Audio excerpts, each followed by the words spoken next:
আওয়ামী লীগ ক্ষমতা থেকে চলে গেলে আপনাকে দেশ থেকে চলে যেতে হবে কিনা, বা দেশ থেকে আপনি চলে যাবেন কেন? কিনা? আমি বাংলাদেশের একজন পুলিশ কর্মকর্তা। আমি যোগ্যতার ভিত্তিতে বিশেষ পরীক্ষা দিয়ে পুলিশে এসেছি। আমি এই যাবৎকালে যতগুলো আমি আমার চাকরিকালীন সময়ে আমি কখনো কোনো বিষয়ে আমি আমার আইনকে প্রাধান্য দিয়েছি, আমার সিআরপিসি প্রাধান্য দিয়ে কাজ করেছি। আমি সাধারণ মানুষের পাশে থেকে কাজ করছি। আমাকে চলে যেতে হবে কেন? আমি আমার সঠিক কাজটা করছি। সঠিক কাজটা করতে গিয়ে আমি সকলের মন জয় করতে পারি না, হয়তো বা সে কারণে কেউ তো আমার মনে করতে পারে, বাট আমি কিন্তু আমার সঠিক কাজটাই করছি এবং মানুষের প্রতিদিন আমি সেবা দিচ্ছি।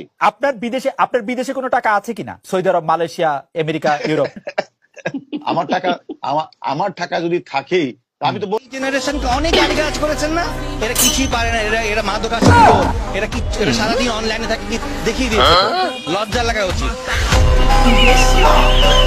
এই জেনারেশনকে অনেক গালিগালাজ করেছেন না, এরা কিছুই পারে না, এরা মাদকাসক্ত, এরা সারাদিন অনলাইনে থাকে, দেখিয়ে দিয়েছে। তো লজ্জা লাগা উচিত।